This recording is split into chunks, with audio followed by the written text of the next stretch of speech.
The night my father laughed about the $144,000, I packed a suitcase and left. No shouting, no broken dishes. No dramatic scene like the ones you see in movies. Just silence. Sometimes silence carries more weight than anger ever could. My hands moved slowly around my room, pulling clothes from drawers that had been in the same place since I was a teenager. Every item I packed felt strangely heavy, like it carried a memory attached to it. The desk where I studied in high school. The shelf where my old trophies gathered dust. The bed where I'd spent thousands of nights believing this house was the safest place in the world. Now it felt like a stranger's home. Downstairs, the television hummed softly in the living room. My parents had already moved on. As if the conversation about 12 years of savings had been nothing more than a passing comment. When I carried my suitcase down the stairs, my father glanced over from the couch. "You going somewhere?" he asked casually. His tone was the same one he used when I went out with friends. I stood there for a moment, gripping the suitcase handle. "Yeah." He muted the TV. "Where?" I opened the front door. Cold night air rushed inside. "Somewhere that doesn't charge me $144,000 for trust." For the first time that night, he frowned. But I didn't wait to hear what he would say next. I stepped outside and closed the door behind me. Emily was already waiting in the driveway. When she saw my suitcase, her face softened. "You're staying with me," she said gently. I tried to speak, but the words wouldn't come. Instead, I just nodded.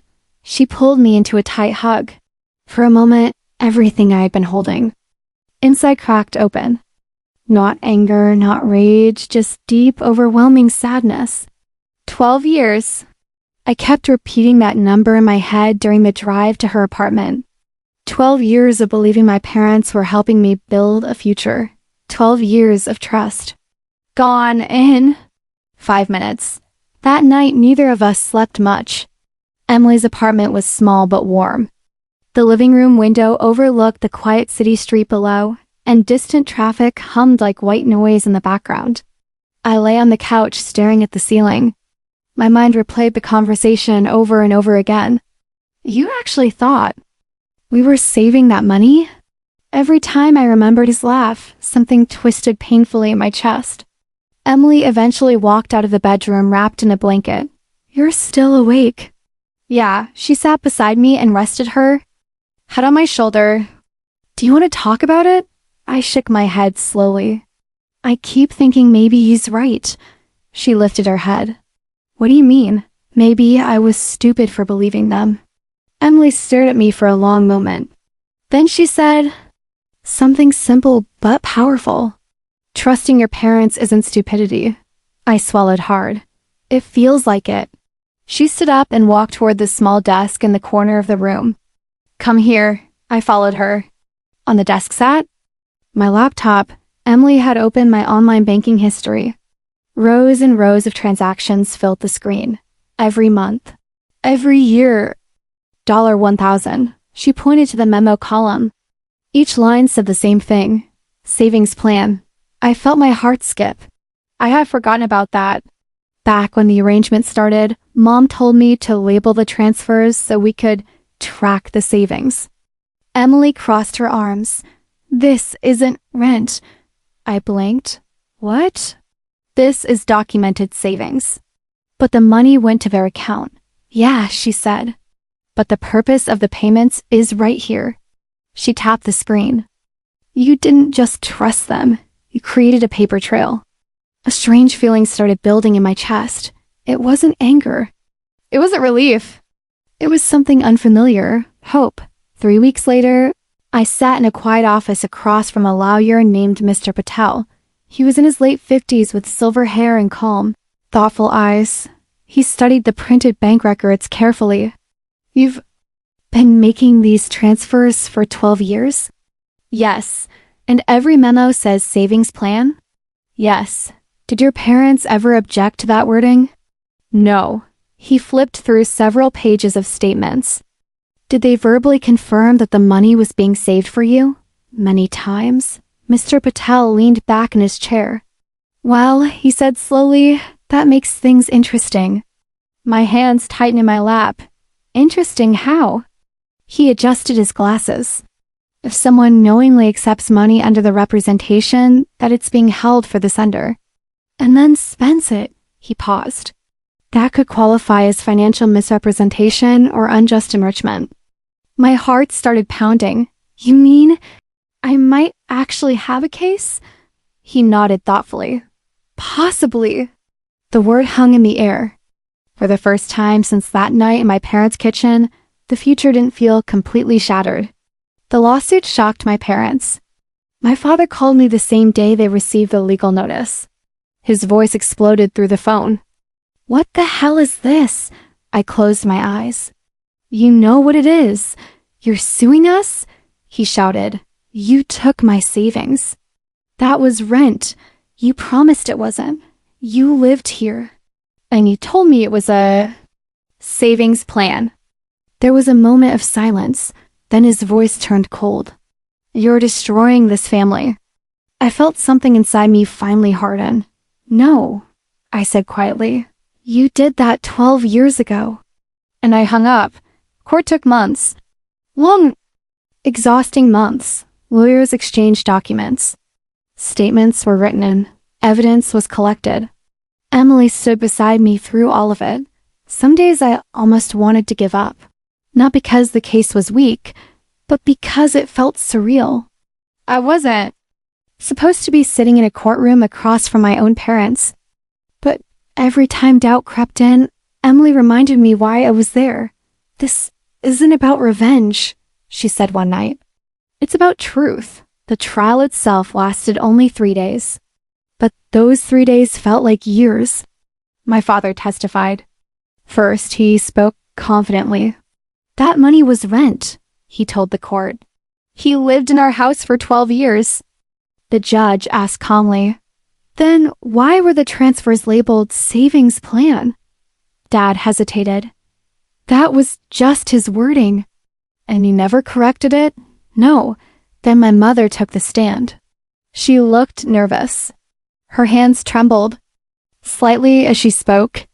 We needed the money for household expenses, she said softly.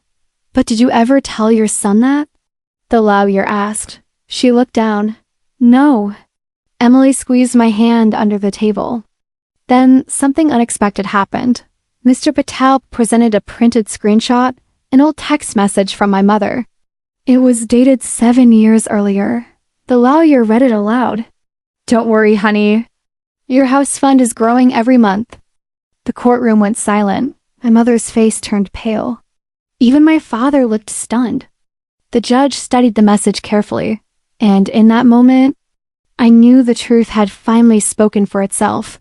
The verdict came on a rainy Tuesday morning. Emily and I sat side by side in the courtroom.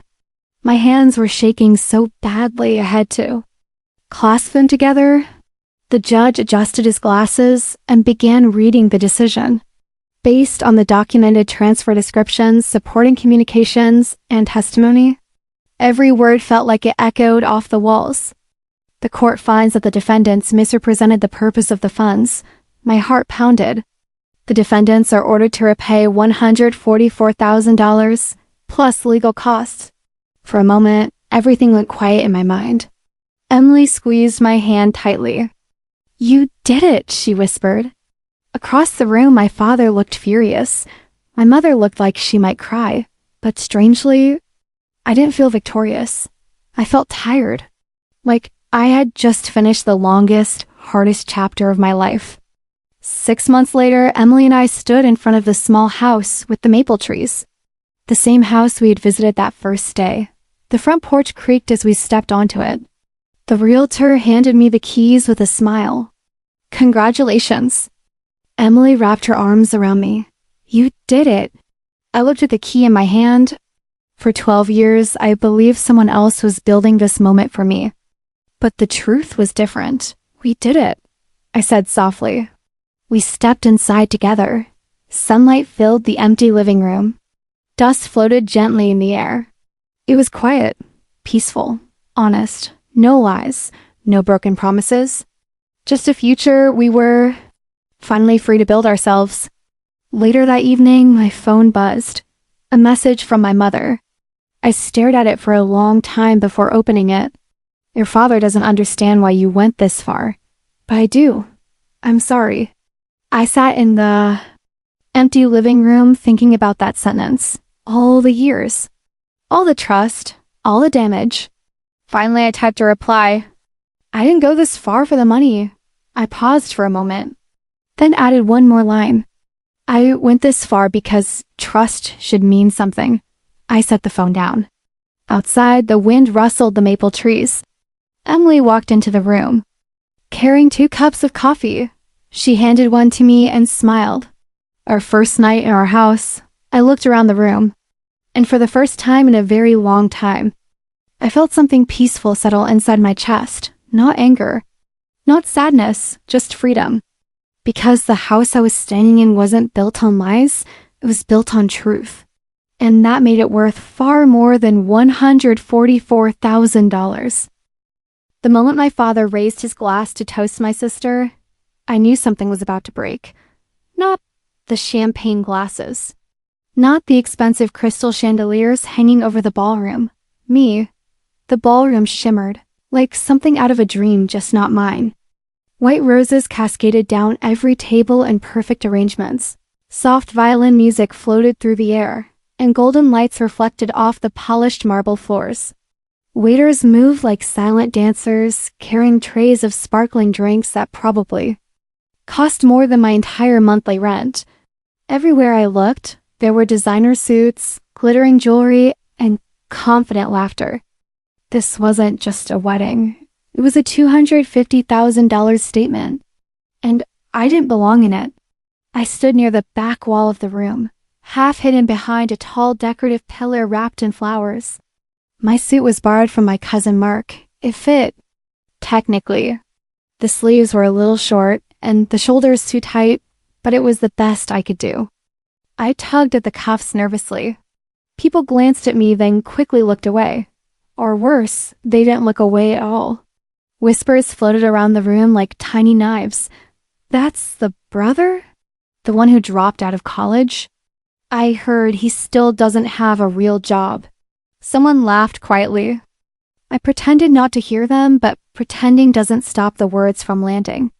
My sister, Emily, stood at the center of the room like royalty. Her dress was a masterpiece of lace and silk that probably had its own security guard before the ceremony. Her husband, Victor, stood beside her, tall, polished, the kind of man who looked like he had never failed at anything in his life. He was a tech investor. Of course he was. The two of them looked perfect together, smiling for photos as guests gathered around them like they were celebrities. My parents beamed with pride nearby. My father shook hands with guests like he had personally arranged the entire event, while my mother showed off photos from the ceremony to anyone willing to look. This wedding, she said loudly to a group of relatives, took over a year to plan. Someone asked how much it cost. My mother laughed softly, pretending to be humble. Oh, we stopped counting around 200,000. Everyone gasped, but there was pride in her voice, not embarrassment, not hesitation. Pride. I watched from the back of the room and wondered if she had ever spoken about me with that same tone. Probably not. The truth was simple. In my family, success was measured in degrees, promotions, and expensive weddings. And by those standards, I was the failure. I wasn't always like that. Growing up, I was the curious kid. The one who took apart radios to see how they worked. The one who stayed up late building strange little inventions from spare parts in the garage. Teachers said I was creative. My parents called it distracted. Emily, on the other hand, was perfect. Straight A student. Debate team champion. Law school graduate before 25. Everything she did made my parents proud. Everything I did made them worried. Or disappointed or tired. I tried college once, then twice. Neither time lasted long. Sitting in classrooms memorizing theories that had nothing to do with building things felt like being locked in a cage. So I left That was the moment my father stopped believing in me. People who quit things, he told me once, end up nowhere. I didn't quit everything. I just quit the wrong path. But explaining that to my parents was like explaining color to someone who had never opened their eyes. Eventually, they stopped asking what I was doing with my life. They already believed they knew the answer. Nothing. The violin music slowly faded as the master of ceremonies stepped onto the stage. "Ladies and gentlemen," he announced cheerfully, "it's time for the father of the bride toast." The room erupted in applause. My father stood proudly and walked to the microphone. I felt my stomach tighten. Public speaking had always been one of his favorite moments. He loved the attention, loved the laughter, loved being the center of the room. He tapped the microphone, testing, testing. The speakers echoed softly. Then he raised his champagne. Glass toward Emily. "My beautiful daughter," he began warmly, "has always known how to build something meaningful with her life." Applause broke out instantly. Emily smiled proudly. Victor squeezed her hand. My father continued. "From the moment she was little, she worked harder than anyone I've ever known. She knew where she was going." Guests nodded approvingly. "And today," he said, gesturing around the room, "she's built a life that we are all incredibly proud of." More applause. My mother wiped a small tear from her eye. Everything felt perfect. Too perfect. Because my father wasn't finished. His eyes slowly drifted across the room, searching. Then they landed on me. "And not all children," he added with a small chuckle, "turn out the same." A ripple of laughter spread through the room. Not cruel laughter, but uncomfortable laughter. The kind people make when they don't know whether they're supposed to laugh or not. My face burned. My father raised his glass again. "But life is about finding your path, right?" he said lightly. Another small wave of chuckles. Behind him, Emily shifted awkwardly. Even she looked uncomfortable. But my father didn't stop. He smiled toward the guests sitting near him. "I always tell people," he continued, "one child builds the future." He paused dramatically. "And the other teaches you patience." This time the laughter was louder. My mother leaned toward the woman sitting beside her and whispered something. I couldn't hear it clearly, but I saw the woman glance at me with pity. Then I caught the words. "He's a dead end." Dead. End. 2 words. Quietly spoken. Loud. Enough to shatter something inside me. I stared down at the floor. For a moment I thought about walking up to the stage, saying something, defending myself. But what would I say? That I'd been working on something for 2 years that might fail tomorrow? That I spent nights sleeping on a friend's couch while trying to build an idea nobody understood? That success doesn't look impressive until the moment it finally works. No one in that room would care. To them, results were the only thing that mattered. And right now, I didn't have any. The applause returned as my father finished his toast. Glasses clinked. Music resumed. The celebration continued like nothing had happened. But something had. I slipped quietly toward the exit. No one stopped me, no one called my name. By the time I stepped outside, the cold night air felt like freedom. The wedding venue stood on a hill overlooking the city, glowing with golden lights. And luxury cars lining the driveway. Valet drivers rushed around opening doors for arriving guests. Across the street, a small cafe was closing for the night. I walked down the marble steps slowly. For a moment, I just stood there breathing, trying to calm the storm inside my chest. Then my phone vibrated in my pocket. One new email. I pulled it out and stared at the screen. The subject line made my heart stop. Final approval, investment confirmation. My hands suddenly felt unsteady. For months, I had been waiting for this message. Months of pitching. Months of rejection. Months of people telling me the same thing my parents believed. It'll never work. I opened the email. The words blurred for a moment as my brain tried to process them. Then I read the number. Once. Twice. 3 times because it still didn't feel real. Across the street, laughter burst from the wedding entrance as another group of guests arrived. Inside that ballroom, my parents believed they had already decided my future. They believed they understood the ending of my story. Dead end. I looked back at the glowing building where the music played and champagne flowed. Then I looked at the email again. Everything was about to change. Not tonight. Not yet, but soon. And the next time my parents saw me, they wouldn't recognize the life I was building.